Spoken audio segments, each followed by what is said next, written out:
Assalamualaikum warahmatullahi wabarakatuh. Bismillahirrahmanirrahim. Kita lanjutkan kajian kita memasuki bab mengapa intoleransi meningkat di kalangan kaum Islam. Pendirian Al-Quran sebagai berikut. Semua itu dibantah oleh Quran suci. Quran suci menyatakan janganlah kamu berkata ra'ina dan katakanlah unsurna. Terdapat di dalam surat Al-Baqarah surat 2 ayatnya 104. Apa maksudnya? Di ayat yang lain Quran suci menjelaskan dari antara kaum Yahudi ada yang mengubah firman dari tempatnya dan berkata kami mendengar tapi kami tidak taat, dan berkata dengarlah tanpa dibuat, mendengar dan berkata ra'ina. Mereka bersilat lidah dan memburuk-burukkan agama. Terdapat di dalam surat An-Nisa surat 4 ayatnya 46. Kaum Yahudi memelesetkan kata ra'ina artinya dengarkan kami dengan mengatakan ra'ina artinya dia bodoh atau tolol, dan itu sengaja mereka ucapkan di hadapan Nabi suci Muhammad Shallallahu Alaihi Wasallam. Menurut beberapa riwayat hadis, mereka menghina Nabi suci Muhammad Shallallahu Alaihi Wasallam dengan mengubah kalimat assalamualaikum, damailah bagi kamu, dengan kata-kata assalamualaikum, kematian bagimu. Mereka juga berkata Allah itu miskin dan kami kaya. Terdapat di dalam surat nomor 3 surat Ali Imran ayatnya 181.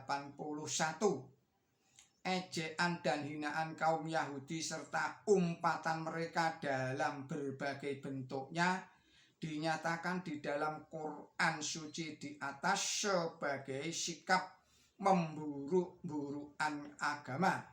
Namun demikian Nabi suci Muhammad Shallallahu Alaihi Wasallam tidak pernah sekalipun menghukum mereka karena ucapan-ucapan mereka yang hina itu.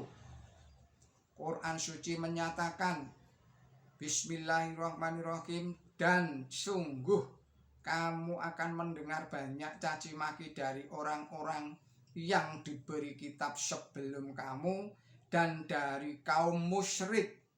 Surat 3 surat Ali Imran ayatnya 186. Di sini dinyatakan dengan jelas bahwa umat Islam akan mendapat banyak hinaan. Namun untuk menyikapi hal ini Quran suci memerintahkan Bismillahirrahmanirrahim, dan jika kamu bersabar dan bertakwa sesungguhnya ini adalah perkara ketetapan hati yang benar, yang besar.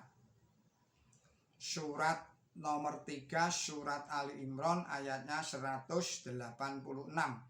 Bersamaan dengan perintah untuk bersabar ada perintah untuk meneguhkan ketakwaan. Ini berarti bahwa kita tidak hanya diminta untuk bersikap sabar, tak membalas hinaan yang kita terima, tetapi juga meresponnya dengan cara menunjukkan tingkah laku dan sikap moral yang baik. Hal ini disebut di sini sebagai ketetapan hati yang besar. respons Nabi suci Muhammad Shallallahu Alaihi Wasallam. Ada opini yang beredar secara luas di kalangan umat Islam bahwa siapapun yang menghina Nabi suci Muhammad Shallallahu Alaihi Wasallam harus dibunuh. Opini semacam ini berdasarkan kajian kami bertentangan dengan Quran suci. Sebab Quran suci dengan jelas memerintahkan agar setiap orang bersabar dan tetap berlaku adil saat menghadapi hinaan dan cemoohan. Ada peristiwa di masa hidupnya Nabi suci Muhammad Shallallahu Alaihi Wasallam yang menunjukkan bahwa beliau tidak pernah melakukan tindakan yang dituduhkan kepada beliau.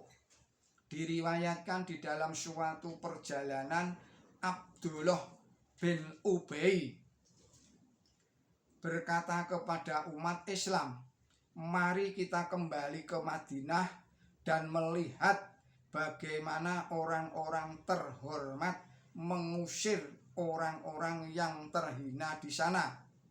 Kendati demikian, Nabi suci tidak menghukum Abdullah bin Ubay karena fitnahnya. Terdapat di dalam riwayat Tirmidzi bab tafsir Quran halaman 3631.